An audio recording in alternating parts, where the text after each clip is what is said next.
Okay, so I'll tell you what you guys want. You guys want the 5 ways to end conflicts in the world. The first one is to change the narrative. Change it from these two countries are warring with each other to these two peoples. For example, the Israelis and the Palestinians, the Russians and the Ukrainians are working together to find resolution, to find common ground. And perpetuate that and put consciousness into that and visualize it, and don't watch stuff every day that programs your mind to think otherwise. And then solution number 2 is to, instead of thinking about the leaders as these bad, potentially demonically influenced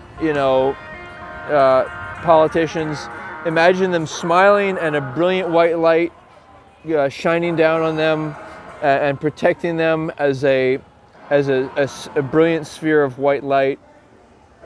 And then imagine like soldiers happy, smiling, and only on the defense and not the offense, because the offense is what we don't need. And you know what, there's other things in your life you're probably doing that are actually easily resolvable but need to be brought to conscious attention. And that is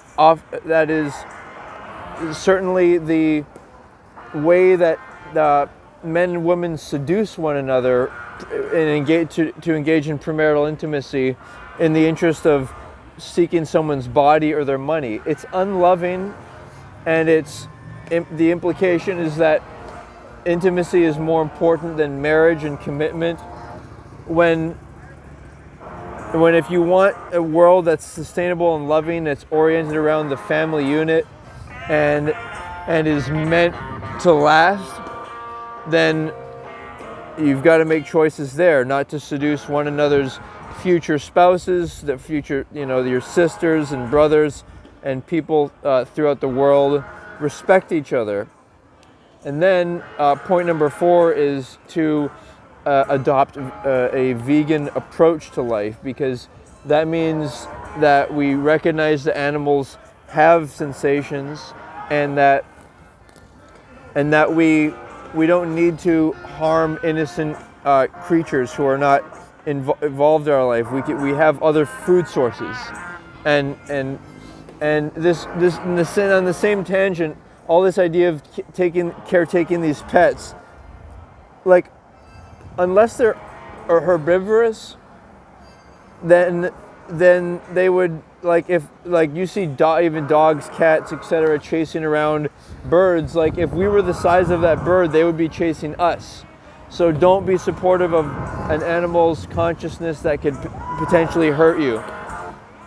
And then the most important is what's the meaning of life? It's a woman's flower. So men should stop focusing so much on their privates. They should stop focusing on mammary glands on a woman's chest, which is meant for a baby, and they should start focusing on woman's flower. And that means respectfully looking at women, not talking to them, not touching them, treating them with respect and as sacred, and aiming to worship your future wife, and not make it about biological intimacy and getting biological procreation and getting off so much as you make it about celebrating, worshiping her flower through, with your mouth and giving her massages and stuff, and making it about that, and not trying to so hard to make it about, like, you trying to compete and dominate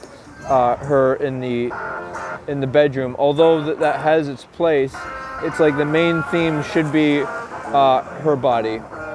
Thank you. Now we have a world worth living for.